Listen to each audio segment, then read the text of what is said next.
You'll hear a prompt. Live streaming is on. Ooh. Ooh.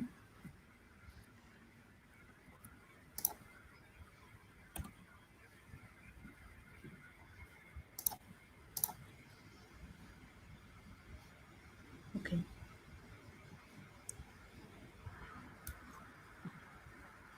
Welcome, everyone. Nancy, would you like to start? Hi, everybody. We should be live on my phone. I don't see that we are live. We are live. I see that. Yeah? We are live. Yes. Great. So hi, everybody. Welcome to another session of PyLadies Amsterdam. We are on a mission to promote, educate, and advance a diverse Python community through outreach, education, conferences, events, and social gatherings.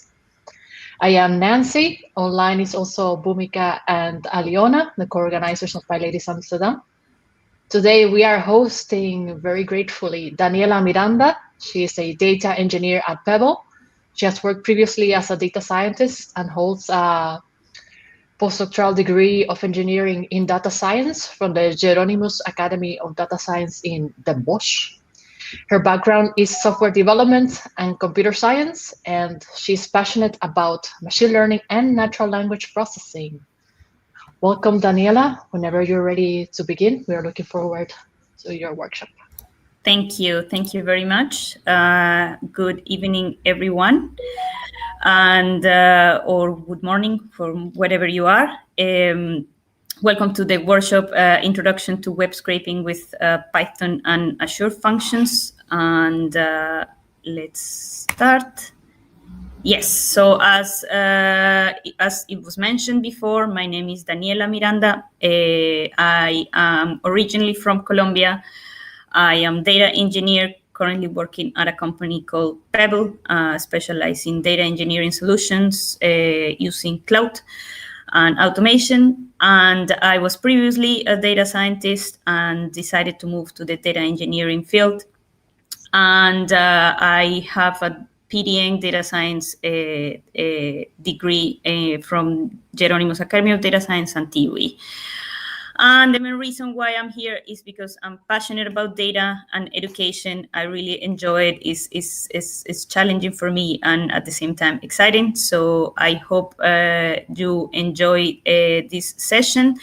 These topics that I'm going to talk about are mostly some topics that I learned during my work and my studies, and I would like to share with you my findings and what I found so far. If you have any questions, suggestions, just let me know, let us know, and then we're happy to help.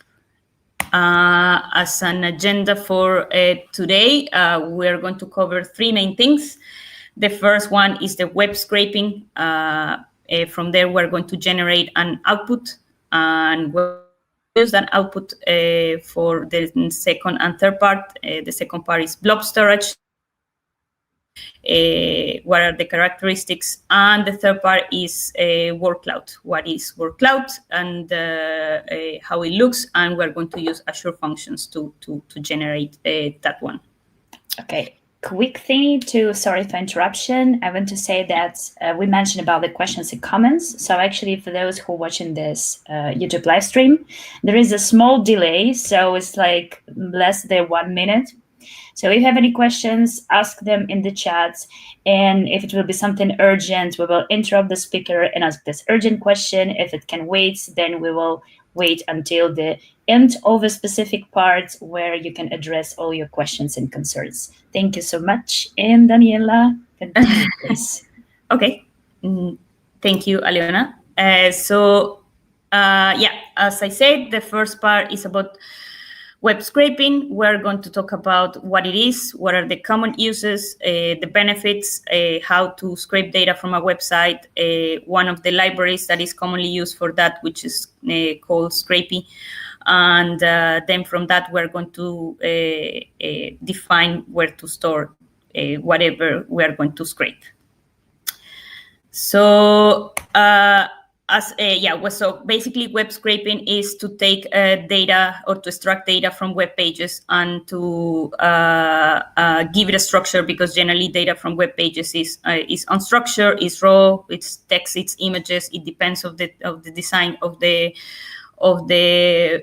web page, and the idea of web scraping is to get that information and to give it a structure and to give it a certain use. That's the general concept. And the most common uses are price comparison. So certain companies scrape data from their competitors to compare prices and to see how the market is going. There's also email address gathering, is just basically to see in a company, okay, we have these users, and these users have certain email addresses, then just gather them and keep updating that list of emails. And also for research and development, so there are several web pages from government that they post data about, for example, weather. And then we want to do some forecasting about the weather. So that's a very good data source for research and development purposes. Something that is very important to mention is that web scraping has certain conditions regarding data privacy and copyright, because whatever you post on your web page, it might be subject to copyrights or not. So there are general guidelines to follow when you decide to scrape a web page. So I left the link in the presentation, so you can have a look and find out if what you're going to do with the web page you decided to scrape is good and it's according to the guidelines or not.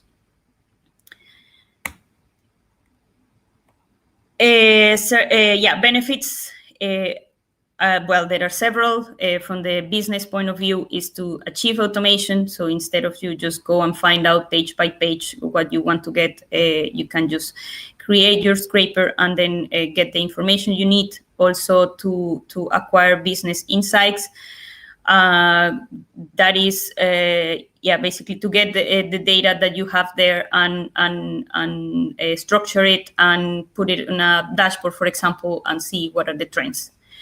And also to get unique and rich data sets. So, for example, from the government pages and a sensor where you can get this data for your research purposes.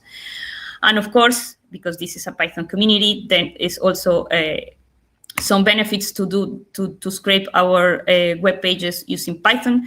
And three of the main benefits is that Python is very easy to use. There is very, very broad community support, and there are several options for web scraping. There are several libraries, several parsers that you can use to scrape your data. So the options are very, very, very diverse. Okay. Now, before we jump into how to do it, what is the code look like, and these technicalities, it's very important for us to understand how to scrape data from a website. So when we are on our laptop and we want to get data from a website, we just send a request, and that request is sent to a server or the location where our web page is, and then that server is going to send a response. And we are going to use that response using our code, the code we design, to parse it, to clean it, to structure it. For the ones who don't know what HTTP is, it's a hyper transfer protocol. It's a client server web architecture, I think. So this is how it looks in general. And if we describe this process step by step, is first, we have to find the URL that we want to scrape. Second, we're going to inspect that page Third, we're going to find the data we want to extract. Fourth, we're going to write the code. Then we're going to fifth step, we're going to run the code and extract the data. And then sixth, we're going to store the data in the required format. This looks very straightforward, but that actually depends on the page. We're going to scrape, and then for that, today we're going to use a very interesting page that contains recipes. Why? Because apart from data, I also like food. So I thought it would be very, very cool and very interesting to use it as an example.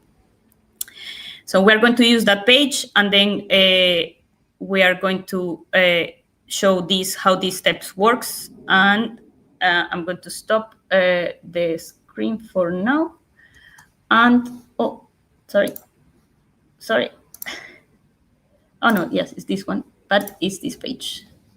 Yeah, so this is the page I'm interested in. There are several yummy recipes there.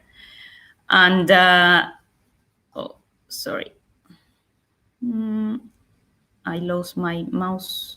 Okay. Oh, yeah, it's here.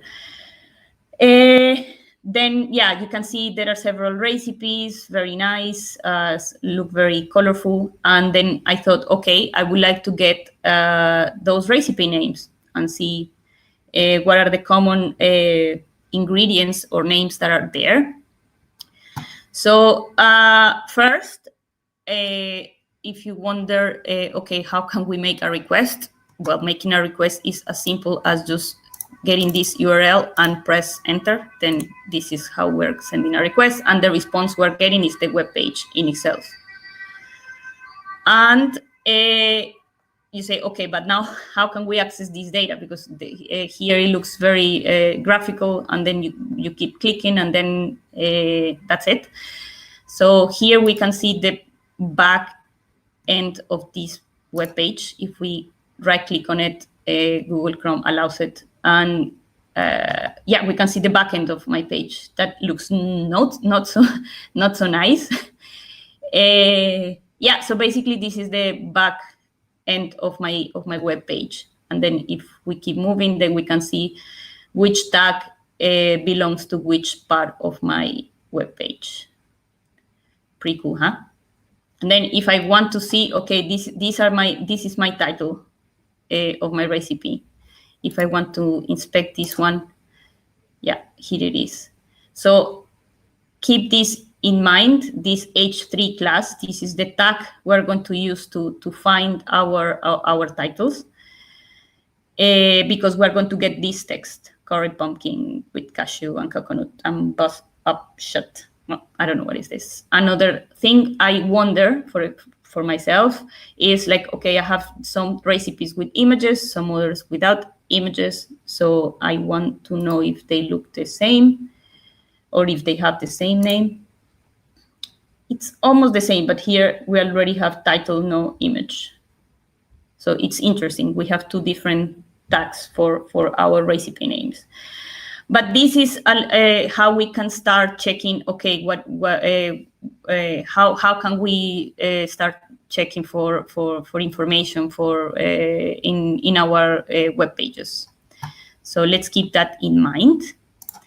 And then let's go back to, let's see. Yes.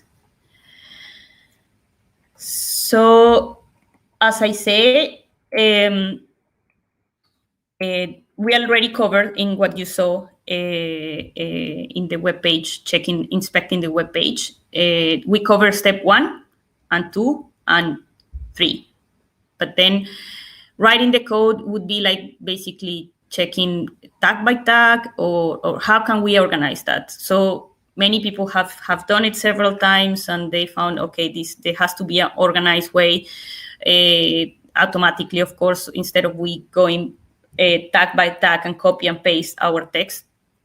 Then that's when some people came up with this library, Scrapy. So Scrapy is a framework for extracting, processing, and storing web data. It was released in 2008, so it's quite some time already. And the general structure of this framework of Scrapy is, as we saw at the beginning, is like this. So if we put ourselves into the blue box, we are going to send a request to the web browser. That web browser is going to give us a response.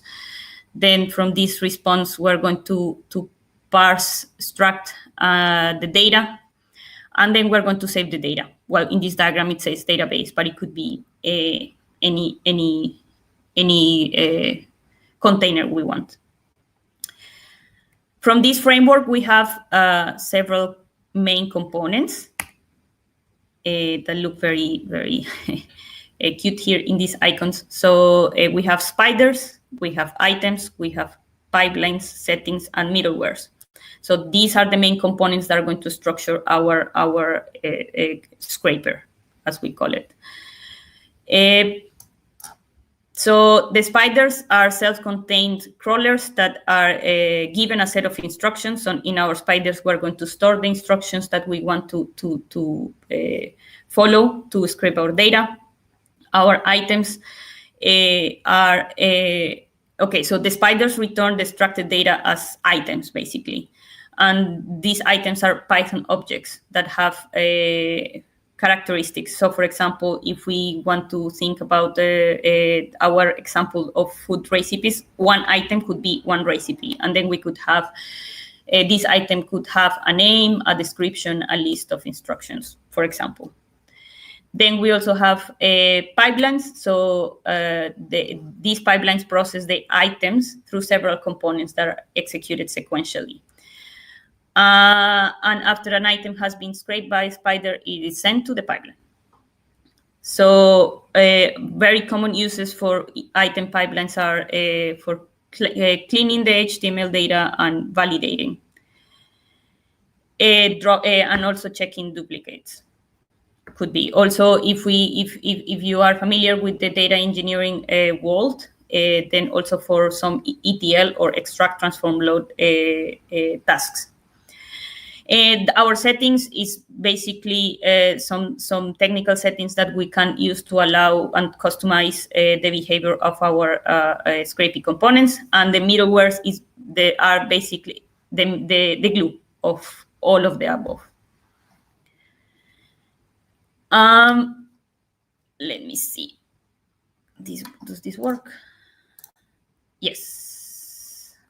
So we're going to have a demo in this session split into 3 main parts based on the 3 main topics that we mentioned at the beginning. So the first one is, of course, Scrapy. So for this one, the prerequisites are, of course, having Python installed. Then the requirements are in the GitHub repository and a code editor of preference. And the one that I'm going to use today, and the one I recommend because I'm going to use it for the other parts, is Visual Studio Code. So the outline, it's first we're going to go to the food recipes webpage and to get to that list of these dish names of, okay, I type here British cuisine, but I just saw that the Caribbean cuisine is more colorful. It seems more interesting. And in these Corona times that we are not able to travel that much, I thought, okay, let's go further away and then go to the Caribbean islands instead. So we're going to scrape our Caribbean recipes. Daniela, we have a quick request to change your view so that you're not covering the screen. How can I do that? Maybe you can minimize the size of your video. I don't know how to do that. Let me see. To be honest, I don't know how to do that. Let me see.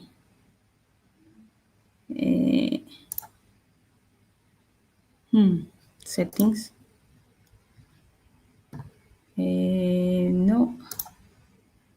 No. I'm checking the settings as well from our side. Okay. Thank you. Yeah, because I don't know how to do that. There is an option to show the full screen, but I'm assuming it's full screen. Let me try this one. No, it's not that. Okay.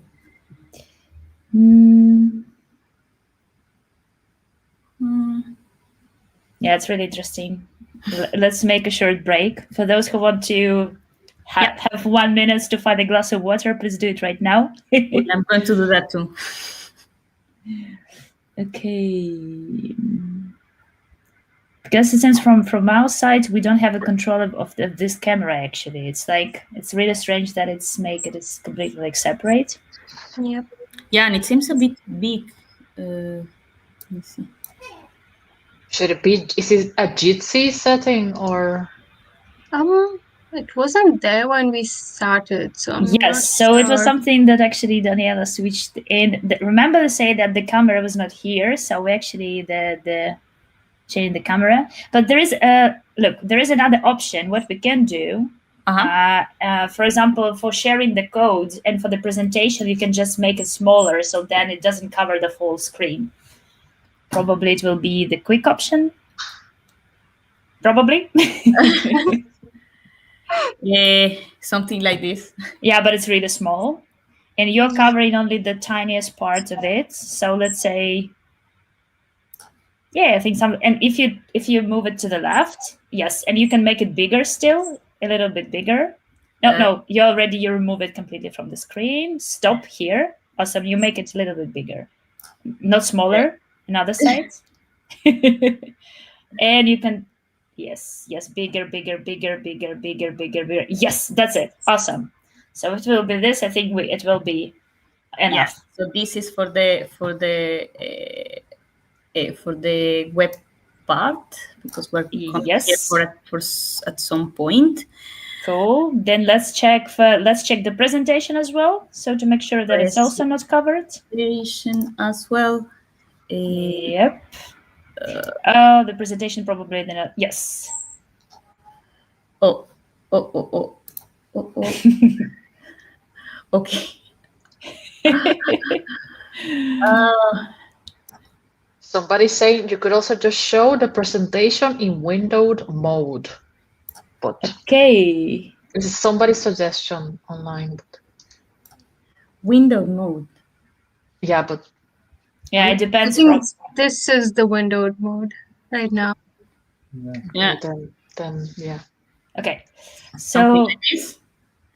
I think now it's pretty visible. So if you say, let's say, start presentation, the screen is okay. If you just say start presentation here. Here? Yeah, slideshow. So then it get back to, oh no, it's going to. But okay. Anyway, let's continue. So, but then when will we share the code to make sure that the code is not covered? So then we will see it. Yeah. I think right now it's not covering any content, so it should be okay. Yeah. Okay. Where were we? We were at the tasty Caribbean cuisine. So you said instead of British, you choose for Caribbean because it was more funny and tasty. Yes. Great choice. Yes. Great choice. Great choice. Yes. Yeah. So as I showed you before, these are the objects, the exact titles that we're going to get, right? And we're going to use Scrapy. So let's start a brand new terminal here.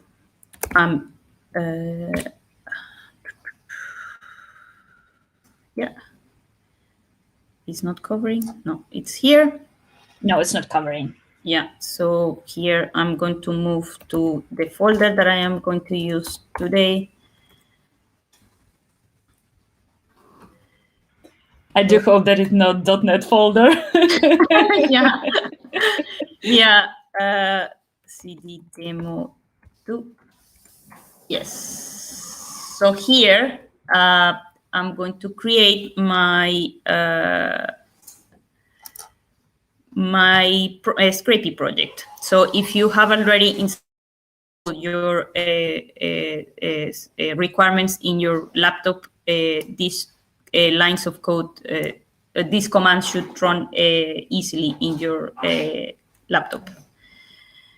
So first, we're going to start a project. And I've decided to call it Scrapy Workshop PyLadies. And then you type Scrapy, start project, Scrapy Workshop PyLadies.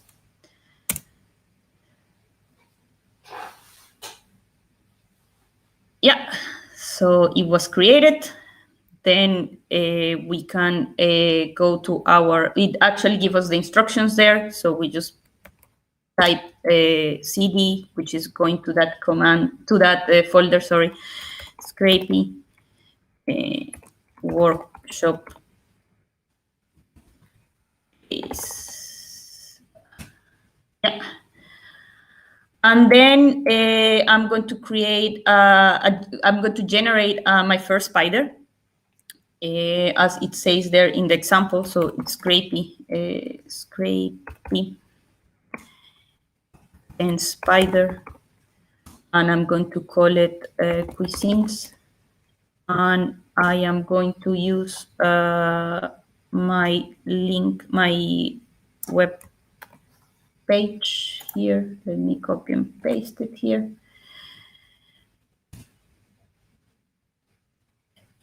Yeah, so here we created our first spider called cuisines using a basic template. So we are going to our, if you see here, it created our folder inside a folder. I don't know why what's that.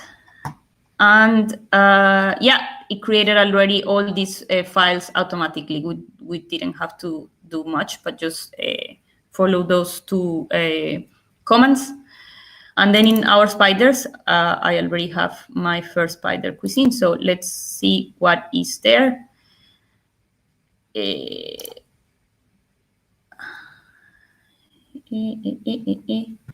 think my face is not covering. No, it's not covering. Nope, good. So here it is. This was created after following the commands with the name, the allowed domains, and the start URLs. We're going to change that in a bit. And I would like to explore a little bit what is in the other files. Let me see. Let's open the entire folder better.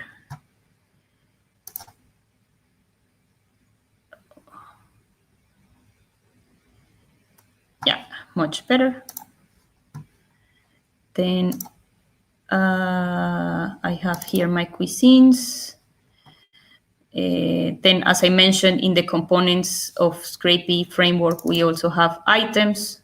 We have our middlewares. This is all generated automatically, and then you can explore what every function does. And if there is anything in particular, depending on the web page you want to scrape, then you can also change it. For now, we're not going to use or change anything here because it works with the default values and with the default settings. But so for you to know, we also have here pipelines. Then we have process item, but there's not so much here. But here you can also add your pipeline tasks if you want for something you want to scrape. Finally, we have our settings.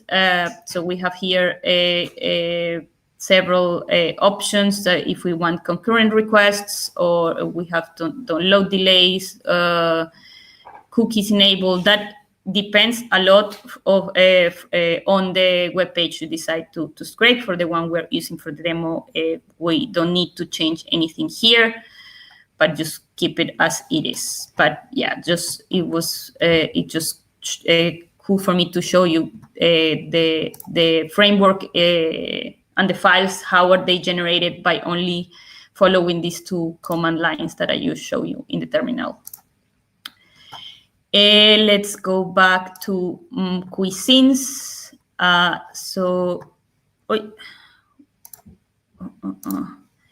Yeah. So here we're going to start our Scrapy work. So here there are some additional things that we need, some additional libraries. First one is Beautiful Soup. So Beautiful Soup is a parser that is going to help us to get our data from our web page more structured. From BS4 import Beautiful Soup is here.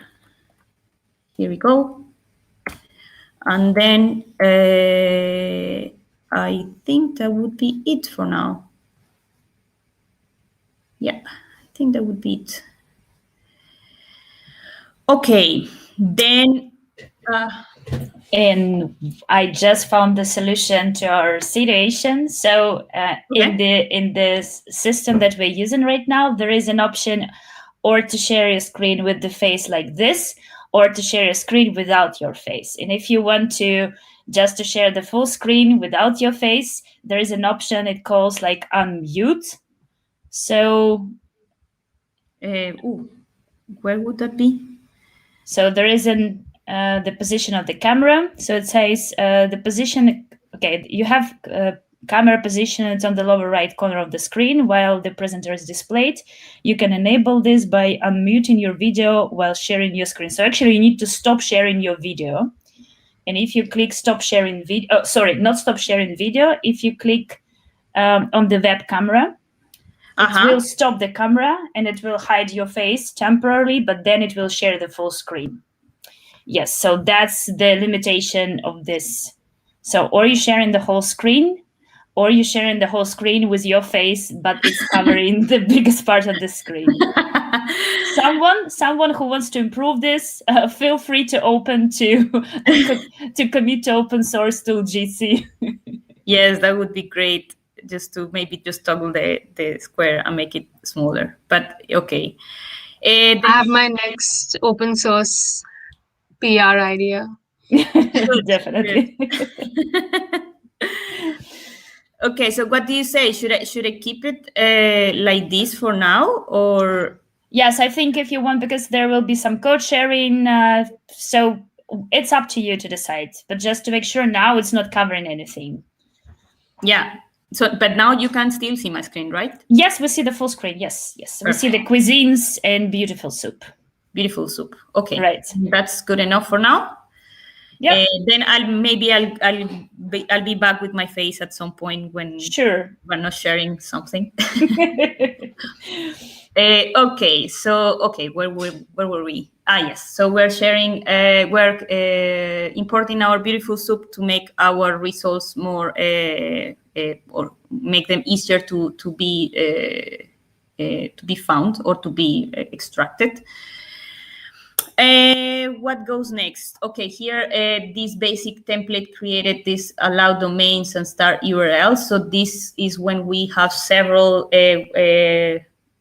web pages that we want to start with, and then if we want to stick to a specific domain, then we can just put it into our allowed domains. But for now, this is not the case because the example today, it has only one URL, which is this one, BBC Food Cuisines Caribbean. So I'm going to comment this for now. Yeah. And then I'm going to create a function called star request.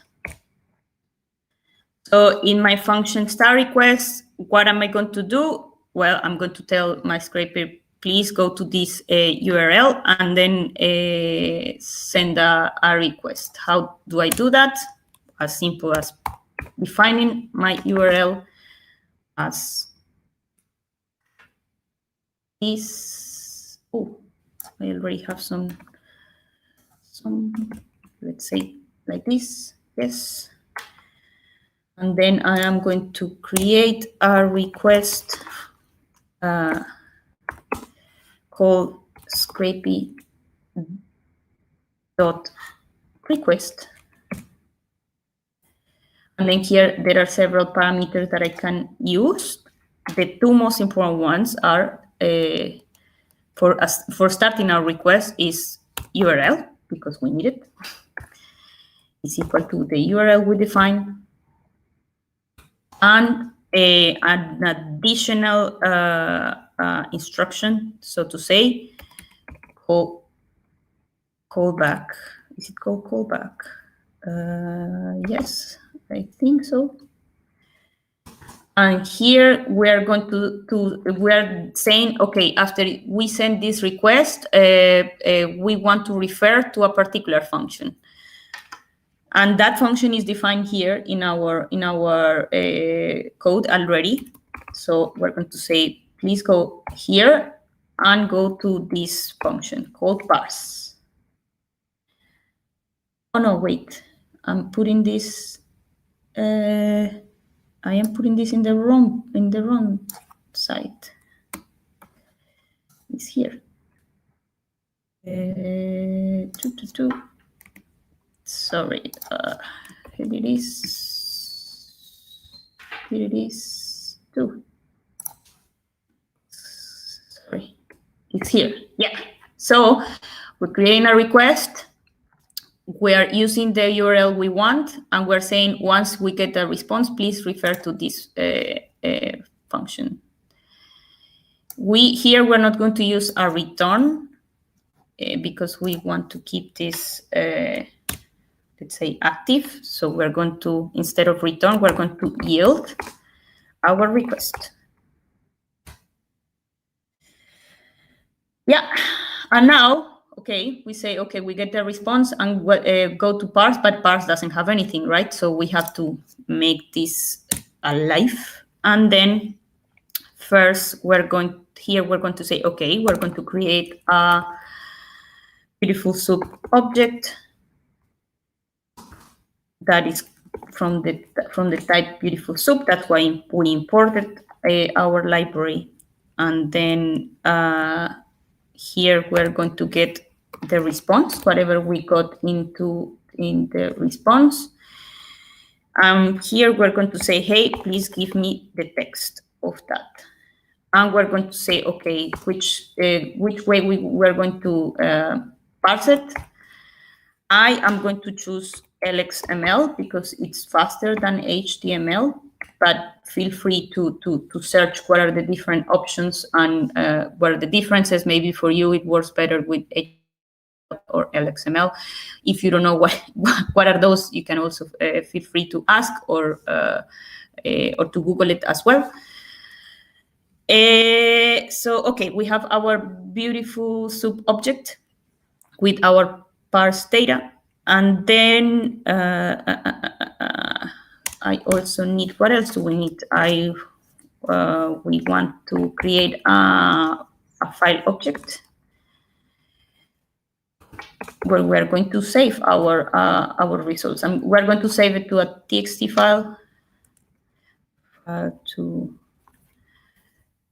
save our results.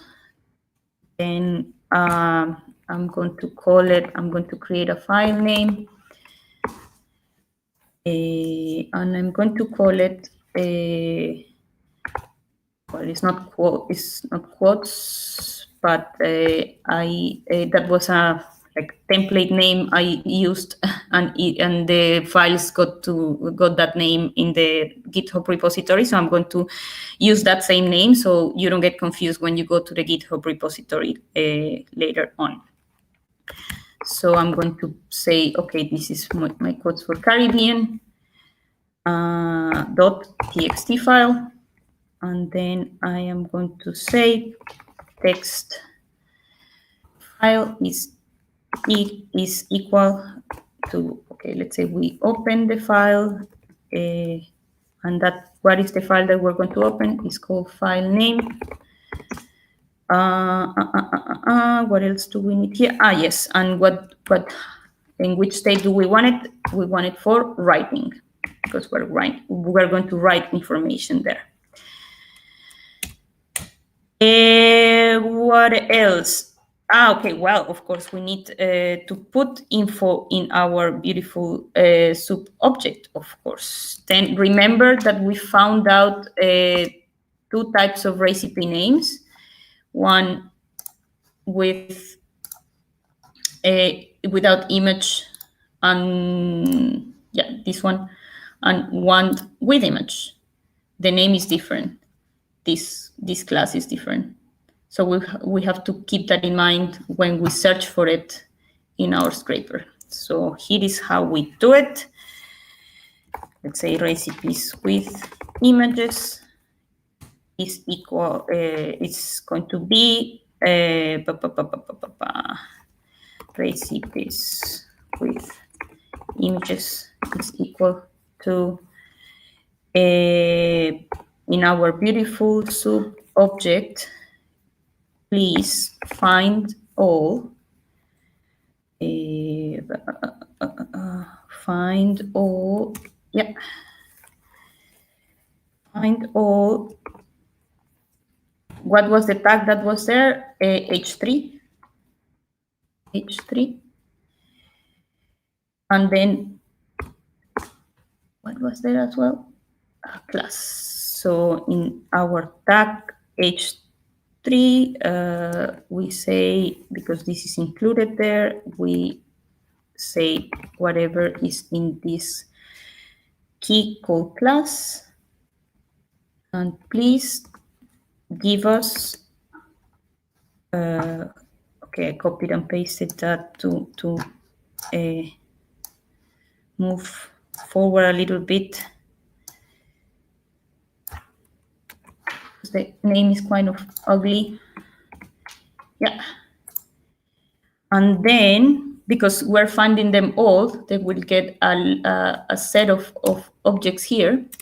So I'm going to say for and in recipes with images,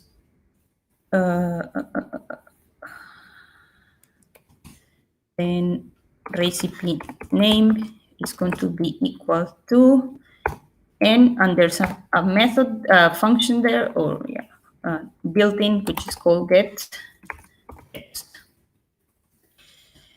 Here we go. And I want to print this because I like to print stuff to see what we are doing. And then we're saying in the text file, please write this recipe name. Recipe name. I'm going to add here a new line to make it easier to read. So that would be it for my recipes with images. And then to speed it up a little bit, I have here the code for the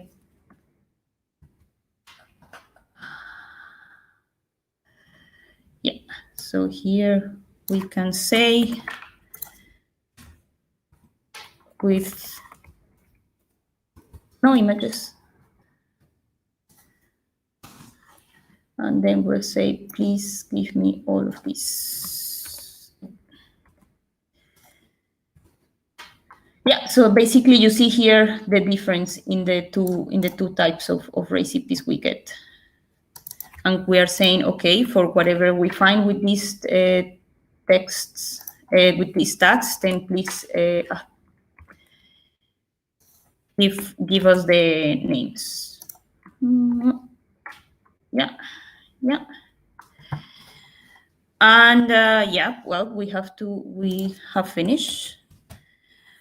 The only thing we need to do is to close our text file, so we don't leave it open there forever. And as I like to print stuff, we can say file successfully saved. Here it is. So here is how we can build our spider. So this is the structure. And well, we can see, we can check if this works. let's see, terminal. Let's see if it works like this, or, oh no, well, we can do it like this, or here, we can use another magic command.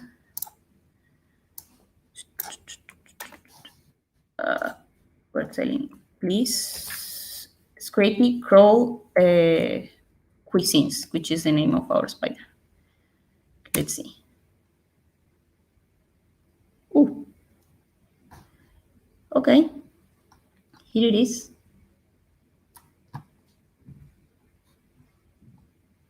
Are we in the? Oh yes. Yeah. Here it is.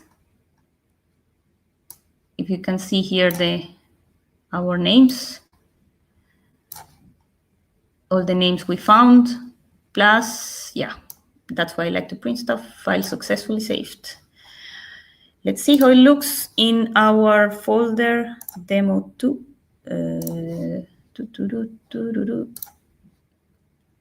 Demo2. Here it is. Where did it open? Hello. It doesn't seem to work. I don't know why.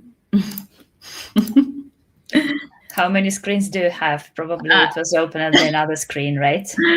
Yeah. No, I have only two. Okay.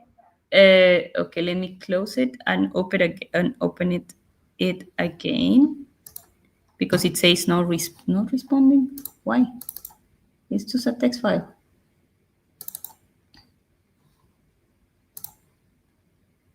It opened it twice. Hello. Check the file. So check to make sure that you open the file properly, that you write to the file, and that you close it properly. If there is some missing pieces, then probably that's why it doesn't work in. Yeah, let me see. Yeah, and maybe just restart Notepad because it's not the most responsive. Yeah, right?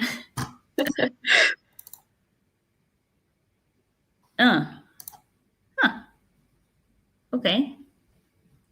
Or maybe open it with code or something because Notepad has a locking mechanism that's very irritating. Yeah. It's So open with I think this should do. There you go. Here you go. So this is our text file. Sounds very tasty, right? Looks very tasty. Okay.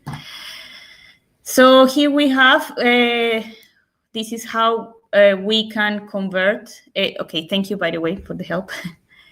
This is how we can convert, we can extract data from our web page. So if you see, let's go back again. So we have basically all these titles there in our text file, right? No, it's not that. Yeah. I actually don't know if there are questions popping up or something. So far, any suggestion, question? Questions have mostly been about the infrastructure. So okay. If there are any questions, we'll make sure to unmute it and let you know. Okay, great. Thank you. Thank you, Bhumika. Thank you. Okay.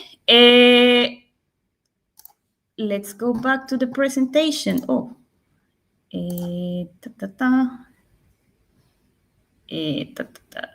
Yes. So, yeah. So as you saw, we could pick a web page. We extracted we parsed the structure of the web page, and then using Scrapy, we could extract the names of the recipes of my web page.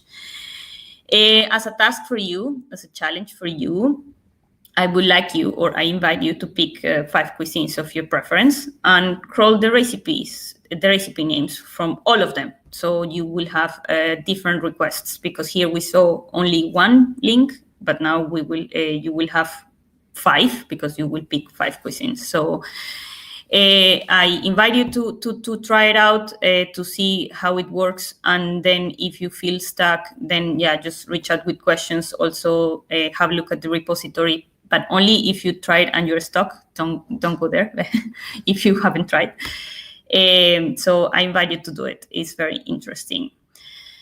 So now we have a text file, and yeah, okay, that's very cool, but what can we do with it, or where can we store it? So yeah, for storing, we can have our text file on the local machine. That's what we currently have. Sometimes we can store it in a. So sometimes we need to store in a database, or for example, what if you are in a data science team, and then, or you are in a team and you want other your colleagues to look at what you scrape, or maybe they also need the data.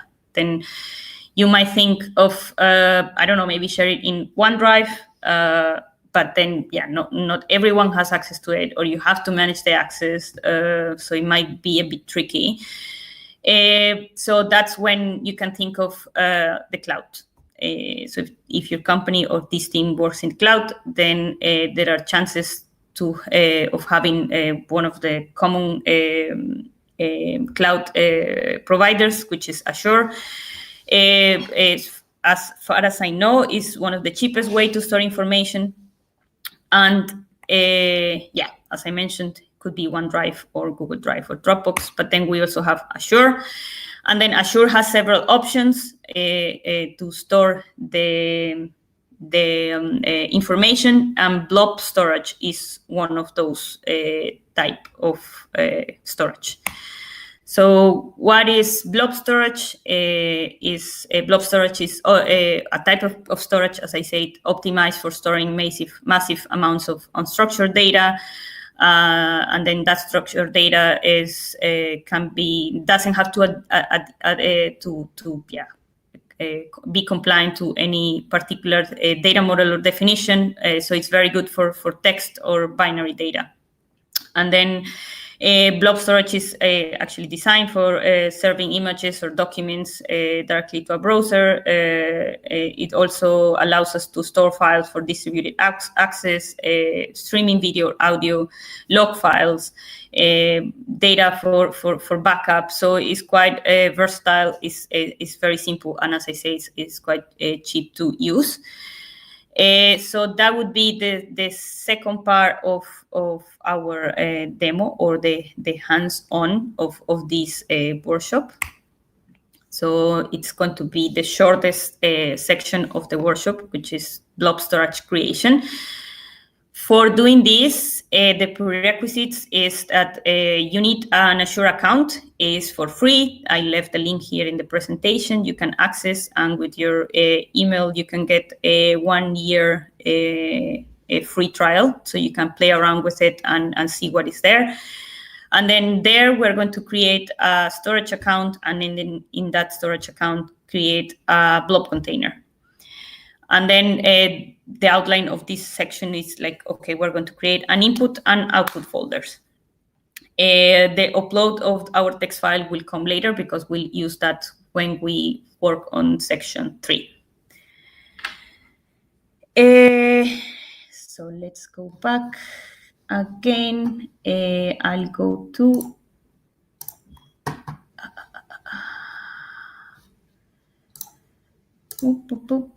Azure portal.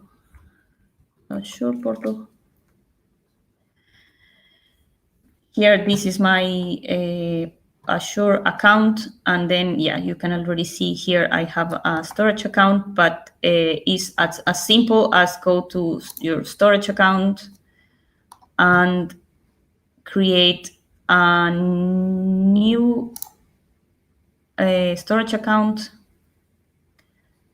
Then here you are going to say PyLadies. Well, then it's the name you want.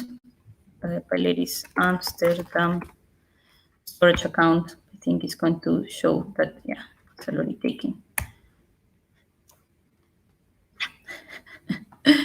Then there are some options that you can play around with.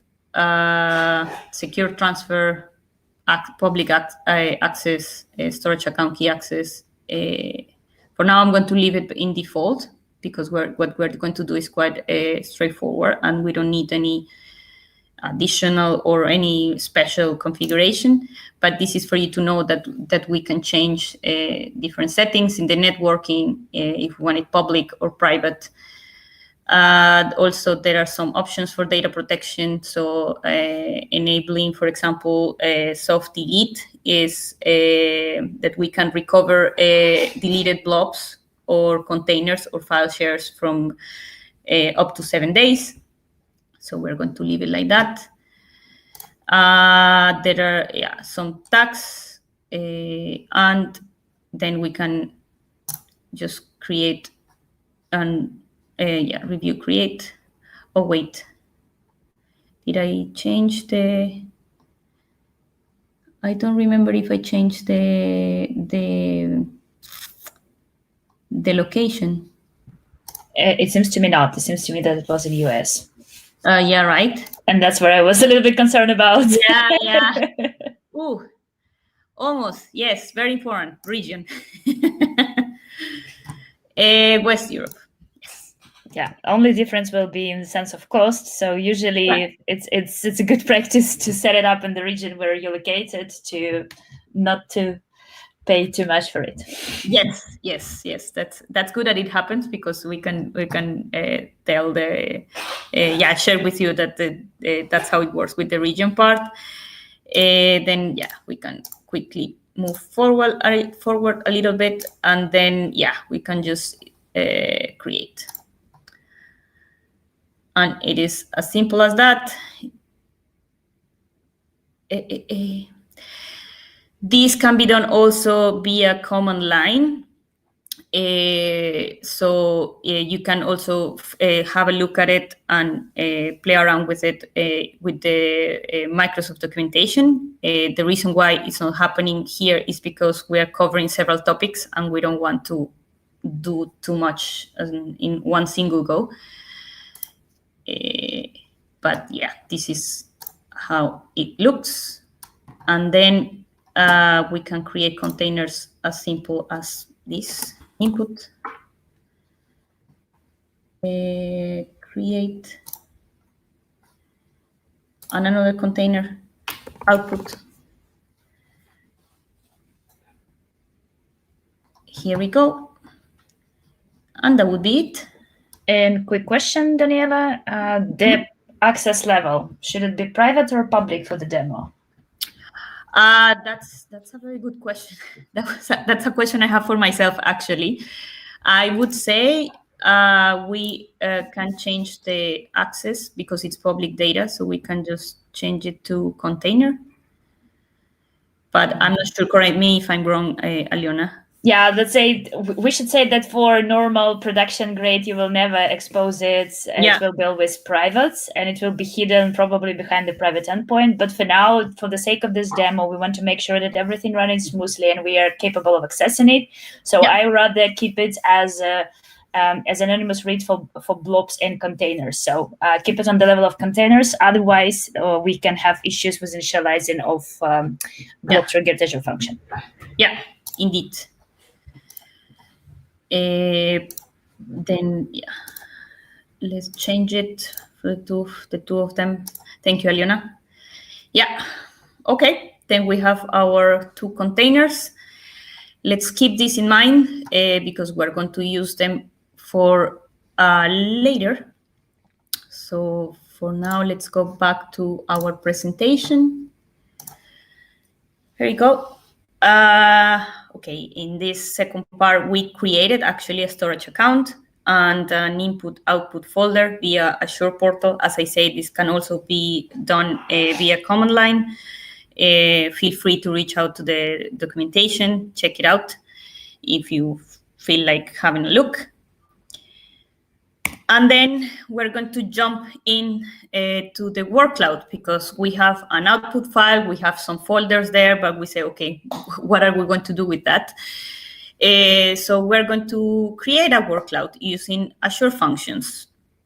So I would like to show you what a wordcloud is and how to generate one using Azure Functions. You can also generate a wordcloud without an Azure Functions, but for the purpose of this demo, we want to show you how Azure Functions work with the output from the web scraping, and just to show how can be used this way.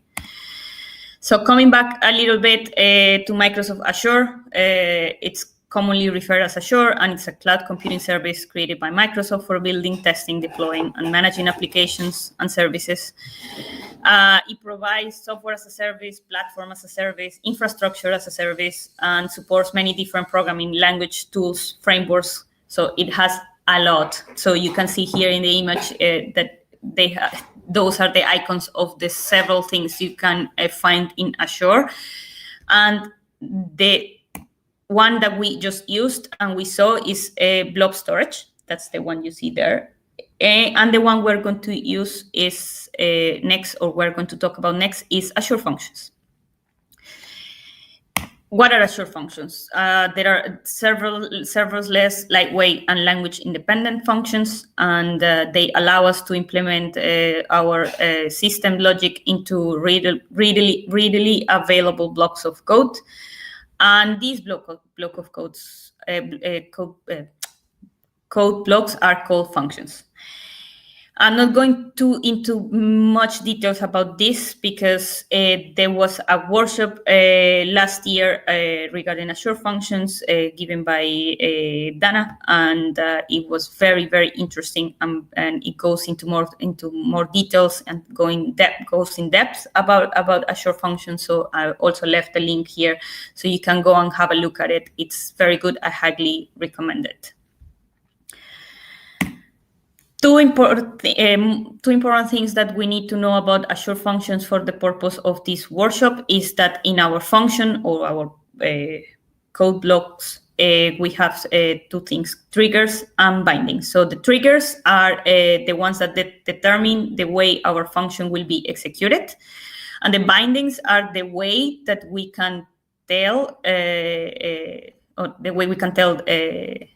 design the input and the output of our function. So we have the code of our function, we have our trigger or the event that is going to execute our function, the bindings, and the three of them will make our Azure function. For today, the type of trigger we're going to use is a blob storage trigger. That's why we created our folders in the section 2. And in the bindings, we're going to specify we're going to receive a text file input that was created after we scrape our web page. And we're going to generate a wordcloud. So you see these very colorful words there. So a wordcloud is basically a collection of clusters of words. Is as simply as a technique to visualize which words are the most frequent among a given text. And how is it generated? Basically, we extract the text from our input folder, or the text, or the text file we created in our with our scraper. Then we are going to create and generate a wordcloud image that is going to split our text in tokens or pieces of words. Basically, we're going to it's going to remove repetitive words, or it's going to keep the unique ones, and then it's going to count the frequency of these words. And the words with higher frequency will be shown in a bigger size. That's how it's going to work under the table. And then save it into the output folder. So for the part 3, we have some prerequisites. So as I say, VS Code.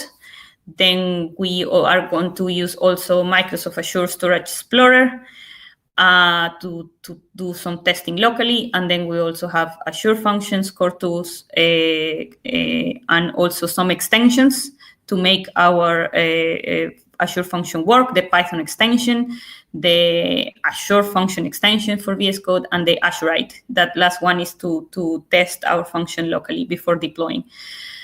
And then the outline is we're going to create a local project. We're going to develop the code for the wordcloud generation. We're going to run the function locally. Then we're going to publish that project to Azure. And then we're going to run the function in Azure, in cloud. So let's jump right in. So if you installed and follow the prerequisites that I just mentioned, you should have already this here, Azure link here. Here it's going to ask you to log in with your Azure details. So when you created your Azure account, it will ask you for those login accounts here. And then it will show you, this basically your subscription. So I'm going to create a new project. I'm going to create a new folder here that is called, just to make sure, yeah.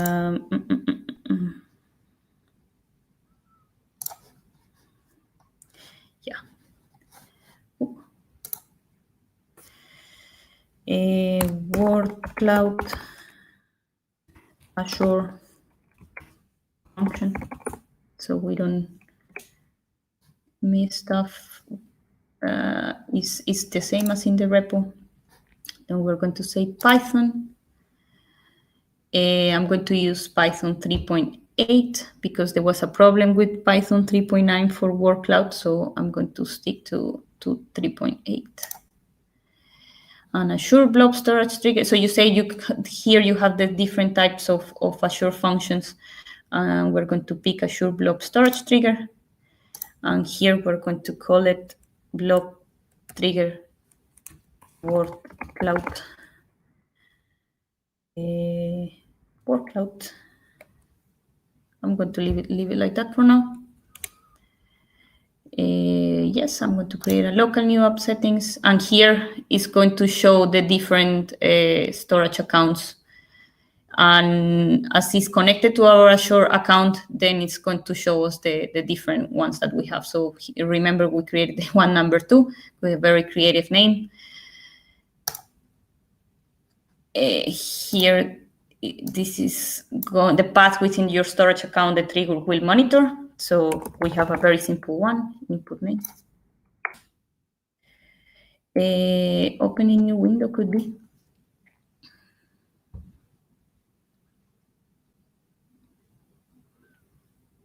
Creating virtual environment.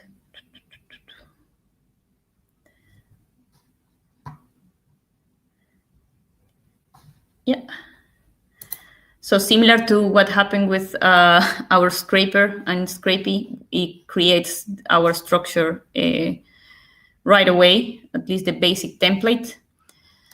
And then we have several options, several files, sorry. Here, init1 is going to have our main code. And I want to share with you 2 more things. The function JSON, which is going to have our bindings, the ones I talk about, and local settings, because here we're going to add some additional values here to be able to test our function not only on the cloud, but also locally. Let's go back here. Oh no, let's start with the bindings. So in the bindings, as I mentioned in the presentation, we have to make sure that that we define what is our input, what is our output. As this is a blob storage trigger, then we already have defined our blob trigger that is going to be input trigger. So every time there's an input in this path, this trigger is here. But this is just the type blob trigger, so we have to create actually another binding for the actual input. And here I call it input blob, and this is type blob. So this is the trigger, and this is the blob, the in direction and the path input. Yeah, here is very important. I set it to this value because we're going to test it locally first. And then you might wonder, right, what about the output? Then we also have to add a binding for that. No. Here we go. Output, blob, the type blob as well, output, and the output name, and we're going to save it as an image. Yeah, here it is. Oh, I think we have to save here txt. Yeah. Okay, and something important here is here we are referring to this value, but it doesn't have anything. So if I understand correctly in the documentation, it says that if we want to develop, if we want to use the emulator locally, we have to add this value, the one that is highlighted, in our Azure Web Job Storage. Yeah, should be it. That should be it. Now we have our bindings. Now the interesting part, which is our wordcloud generator. Then here we have 3 parameters. The first one is already defined, the trigger one. Then we also have, let's call it, the name is input blob,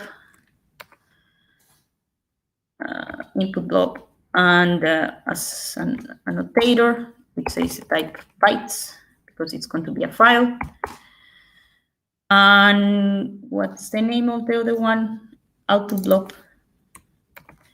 And the output blob of this as an annotation is whatever our function gives us as an output. The type,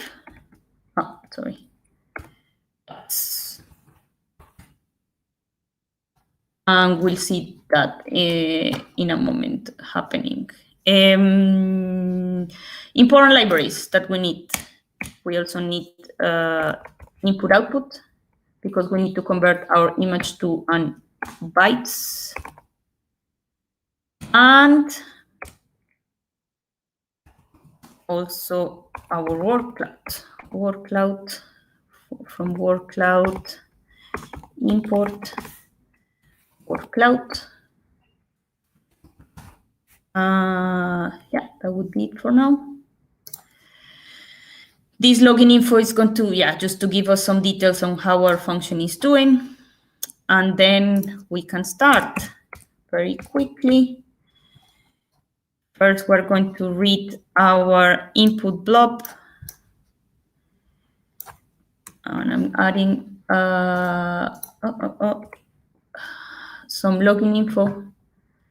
So basically, we're getting whatever we get in our input blob, please replace the new lines by space. So there was a disadvantage of me putting a new line at the beginning in our scraper because now we want only plain text. So if we didn't add that before, we could have avoided this step. But okay, this was just to make things more readable for us. Then an additional step that I created is not only getting rid of our new lines, but also something called carriage return. That something happens in Windows sometimes. So maybe if you're a Linux user, maybe you don't need this additional step. But I use this to make sure that I actually get rid of the new lines and I get just a single text. And I'm using replace, which is basically replacing this character for an empty string. And yes, here I'm reading my file. Then the important part, which is the wordcloud.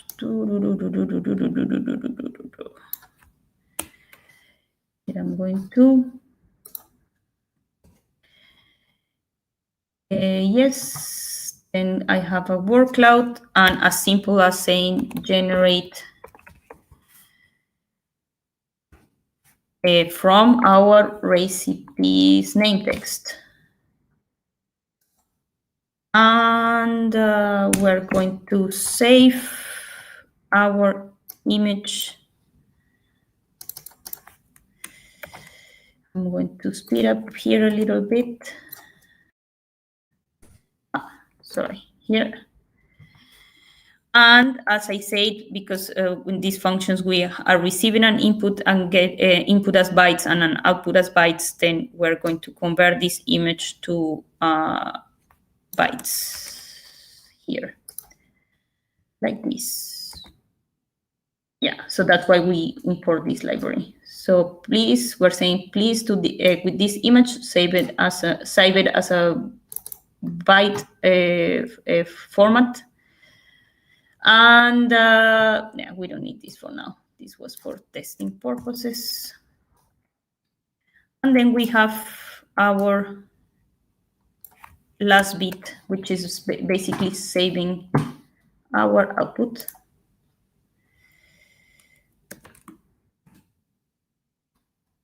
Here in our output blob, set image, get the value of that byte object, and then that would be it. Quick question. Yeah. I'm seeing that is a little bit confused with wordcloud. How you can make sure that wordcloud is already imported in your virtual environment? We have to make sure that it's in our requirements. So this part, that's a good thing here.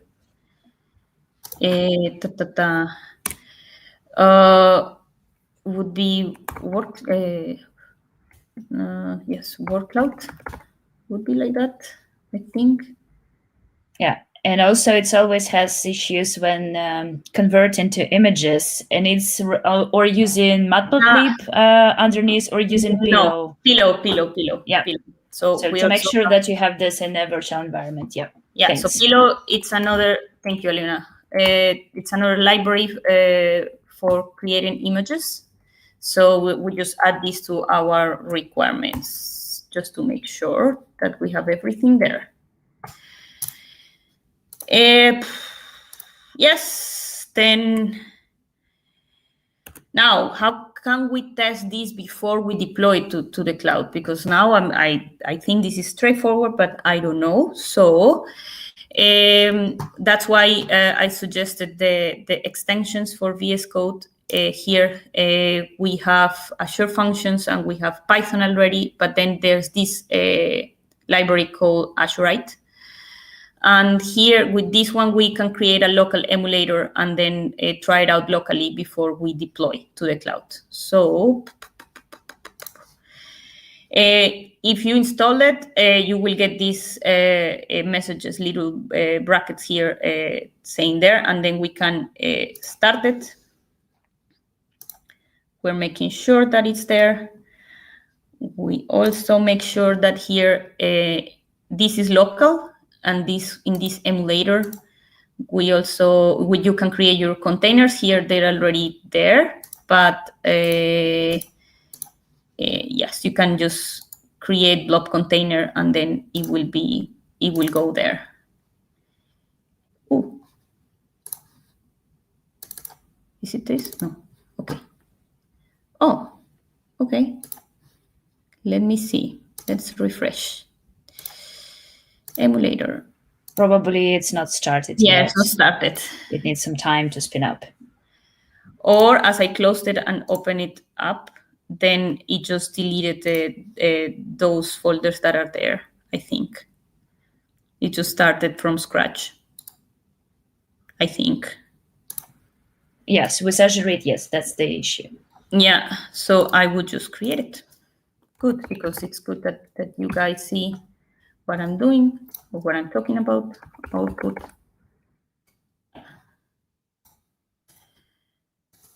Yeah, okay. Then let's hit this baby. Let's press F5. Let's see what happens. Oh.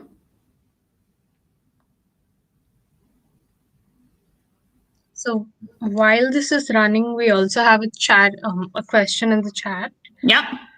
Regarding how do you deal with crawler being recognized as a bot and being denied a visit? This is we're talking about Scrapy, right? Yeah, so any kind of crawler, even example Selenium. Yeah. How do you make sure that the browser is not denying it? With Selenium, I don't remember how it is. There are certain parameters. With Scrapy, you can play around with the settings. There are certain options that you can tweak in the settings here. So you have a bot name here, and then you can also uncomment the message saying, please, this is my name, I'm recognized, and so I'm not, like identifying yourself, basically. Also, sometimes you can tweak here between true and false, but also robots text, okay. Yeah, so you can tweak this, although you have to make sure that this is allowed by the web page. So that goes more into the ethical part. So, but yes, this is the variable you can use. Okay, thank you. Yep. Oh, where were we? No, here. Okay, here it's launched, but it's not doing. We can check if it works. Of course, he moved it here. Let's see. We have our text file here. Let's upload it. Transferring. Here it is. Let's see what's here. Oh. Oh, we found an error. Ta-da! Okay. Positional argument text. So, I think what the problem is.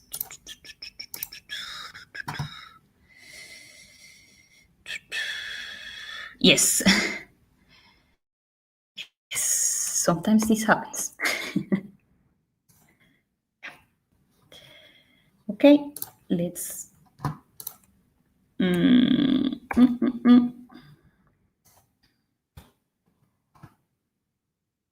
Let's try again. There is. Don't mind that error. Something happened there. Okay.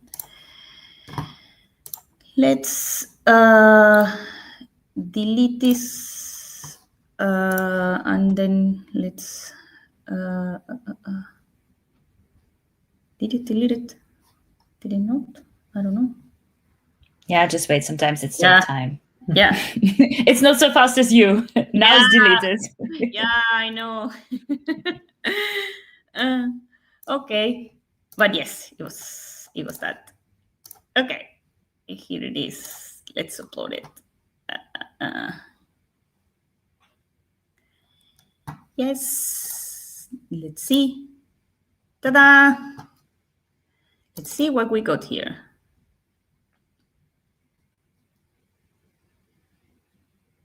Ooh. So here now, that's what all the Caribbean cuisine is all about, yes, right? It's all about chicken and coconut and jerk.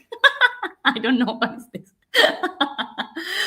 It's really tasty. It's jerk style chicken. Yeah, jerk style chicken coconut, a burger jerk. Okay, it's up to the reader to to get the meaning. But yeah, we have mostly chicken. We have coconut here. We have plantain, jackfruit. It's very interesting. So yes, we managed to create our first word cloud. And well, that would be the only part remaining would be to deploy it, because now we know it works. So is that deployment is as simple as just deploy to function app. Yeah, but only one thing, just to make sure about the bindings, because now we're using bindings for local developments, and we want to make sure that we're using the proper bindings for the blob storage. So that's why I keep this open. So if you see here, this is the connection string. It's automatically generated. And if we have a look at the here, the access keys, this is the connection string. Then this is for this storage account. Just want to make sure. Yeah. So if you see here, the account key starts with WP is WP. So it's basically this one. And then the only thing we need to change is this value instead of the web. In our bindings, instead of the Azure Web Job Storage. Here, and here. Save. And let's deploy. I don't know. Let's create a new function app. So function app is basically the entire framework where we're going to save our function, or if we have several functions. And let's call it like PyLadies Amsterdam function app 2 to follow our creative set of names. Python 3.8, West Europe. And yeah, we have some waiting time here because he's going to create a storage account. Okay, this is going to be interesting. Probably it's not creating. Probably just like, the login was the same. Yeah, I do hope that it's not created another storage account. Yeah, that's going to be interesting because okay. We'll see.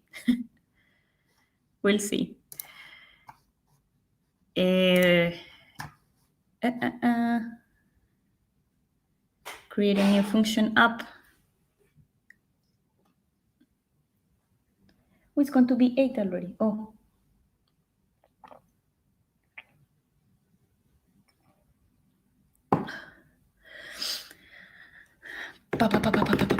Moment of truth.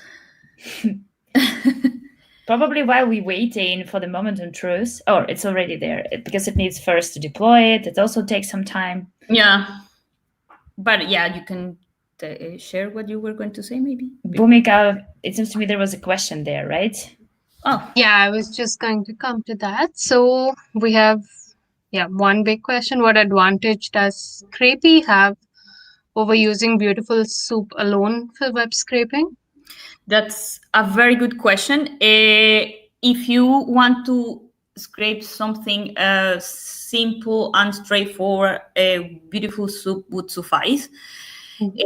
However, what Scrapy has different is that it has the entire framework for managing your scrape data as items, give them structure, and store them following a certain pipeline. So that, I would say, is the main advantage. So if you want to scale your project to something bigger, it would be more manageable with Scrapy from experience. Sorry? Yeah, okay, that makes sense. So for easy things, Beautiful Soup is okay, but for bigger projects, indeed, it's Scrapy. Yes, indeed. And actually, you saw that I also used Beautiful Soup as a parser, sorry, in my Scrapy demo. But yes, that would be the main difference. Okay, right on time to see our deployment. Then we can just go and have a look. What is there? Yeah. Then you see our function here. Oh no, this is the one I created before. Let's go back. That's why it's better to have better names. Yeah. Then you can see already here our function with the code we created. It's loading. Yeah, here it is. This is our code. Also, some very cool thing here to see integration. Yes, we can see here what is the structure, our trigger, our input, the function, and the output. So let's go to our blob storage.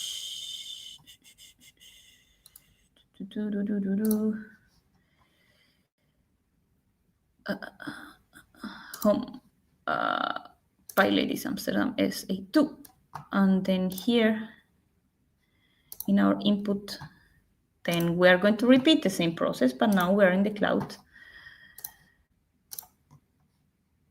Upload.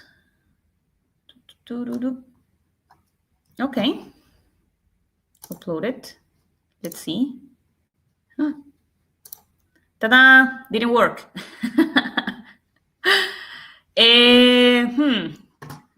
Probably it requires some time as well. Could be.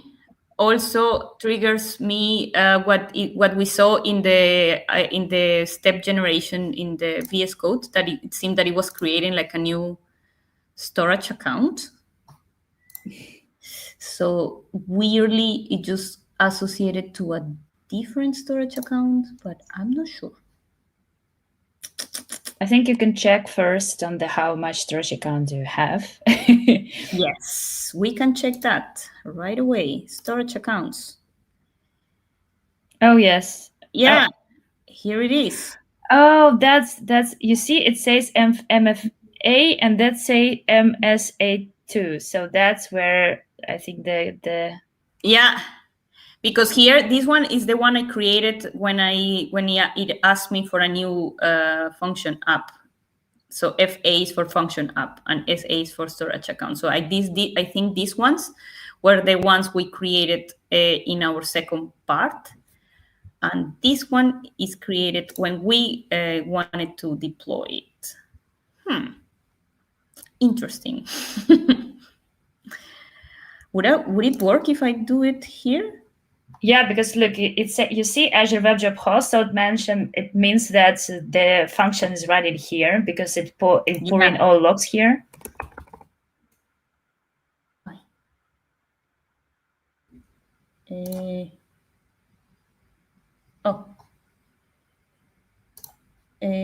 Change access level container. Okay, and another one. Output, and let's change the access level here right away. Well, we'll see. Upload, select our file, upload. We'll see. And then if you refresh. Would it be because in the bindings we have the connection string for the previous one? Yep. So in this case, probably what we can do, we're already, let's say, a little bit behind the time. So what we can do, we can left debugging open and then to see what kind of options people come up with. And that's where we're gonna, let's say, finalize what it can be. So a little bit of spiciness at the end. It was all about Caribbean cuisine, right? Yes, Caribbean cuisine. We wanted to see this. So it's true. We're a bit behind the time schedule. So apologies for that. Just wanted to wrap it up very quickly here. As tasks or challenges for you, well, the first one is actually being taken care of, just making sure the function is triggered by txt files and generates PNG files. But as that is already being taken care of, at least locally, then the challenge would be this time to check the bindings and find the right connection string to make our function work in the cloud. And clean up the text to get more relevant results, because you saw we have some weird words there. So I invite you to play around with the several options that wordcloud has. Also change colors and shapes. That would be also something good, nice for you to do. Some useful resources that I use for developing this workshop. And yeah, I think we already covered the questions, but if you have any other question and suggestion, feel free. And of course, thank you. Thank you very much. I really enjoyed this session, and I hope you too. It was a bit long, but I hope you enjoyed it as much as I did. Oh, let me go back with my face. Yes, show yourself. And if there are any questions, I think now would be a good time to drop them in the chat and we can answer them immediately. Take into account there is some delay. Yeah. So there is some small lag in between, let's say a pair of minutes. Yeah. In the meantime, while we are waiting, Daniela, what is your favorite binding, or the binding you're, the trigger, sorry, not binding, but the trigger you are worked mostly with? Initially it was Blob trigger, because it was the first time I was exposed to Azure Functions. So that was, it's kind of a biased choice. But later I came to the HTTP triggers, and me and my teammates, we also play around with HTTP triggers. So that's also very cool, because we also work with requests and responses. So that's very, very, very cool. So I would say HTTP trigger now became my favorite, my new favorite. Cool. And about Scrapy, I'm just wondering, so if I'm not mistaken, you've made like a really huge impact with your, let's say, Scrapy project. Could you probably tell a little bit about it, what you were scraping exactly, and why you were scraping this, if it's allowed to share? Yeah, I'm not sure if I can go into much detail about it, but it actually, I was actually working with cuisines and trying to see the difference in the different cuisines, because not every country or every cuisine use the same ingredient. So if you go and play around with the code and play with all the cuisines available in the web page, you can see that the new words that appear are completely different. So you can already start wondering, like, okay, we have different ingredients, and then what about the way they are prepared? So that was more or less how it started, and I found it very useful because it was just a very visual way to see the difference between cuisines. Also different web pages, because you can also go to another web page with that also has recipes from different parts of the world, and then you might see that the two word clouds of the same country or the same cuisine have complete different words. So that was very interesting too. Could be useful to a supermarket, and then you combine it with some zip code data, and then you can. Indeed, and I think that's what made the web scraping very, very, very useful for research and development purposes.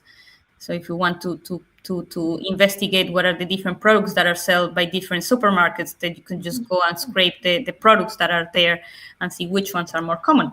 Just to give you an example, possibilities are huge. So there's also a question in the chat. Could this also work with Google Cloud instead of Azure? Yeah, I think so. I haven't tried it up by myself, but this Azure is just the tool, but the concept remains the same. So it's just matter of exploring what is the equivalent in Google Cloud, and just try it out the same thing. Just find out how are the bindings, connections, all these technicalities. But in essence, it would be easily replicated. Right. Yeah, Essentially, they're both clouds. So Yes, exactly. Yeah. Yeah, and it just called Google Functions. Easy as that. Here you Yeah. have Azure Functions. On Google, it will be Google Functions. On AWS, it will be AW Lambdas. AW Lambdas. Yes, indeed. Okay, cool. I think it's time to round up, right? Yeah. Yep, and a lot of things. And we have a short teaser. I would share this teaser in the chat with the participants. So while you're saying some words, I will share in the teaser. So for those who are interested, we are running putting machine learning models into prediction bootcamp this summer. So in the chat, there is a link to the form where you can fill in and be one of the bootcamp participants, actually. And it will be with about Azure Functions as well. So oh, nice. And Blob triggers. Oh, okay. Cool. So it will be propagation of what you learned today, and you can expand it more. Yes. Okay. I hope you find it useful, not only for the bootcamp, but if you feel like doing something else or your work or studies, then that would be very cool. Thank you very much for this opportunity. It was very, very, very interesting to share this knowledge with you. And feel free to reach out. The contact details are there in the presentation, in the GitHub repository, and if you have follow-up questions as well, more than happy to help and contribute. And thank you, PyLadies, for this invitation and the support and everything. Thank you very much. yeah, Thank you so much. Yeah, presenting and simplifying this topic that's normally quite complicated. So thank you so much. You did great. Thank you. Thank you. So a big round of applause and we can stop the stream, right? Yeah. And for everyone who's still watching, have a good evening and good evening. See you hopefully at the bootcamp. Yes. Have a good evening. Bye.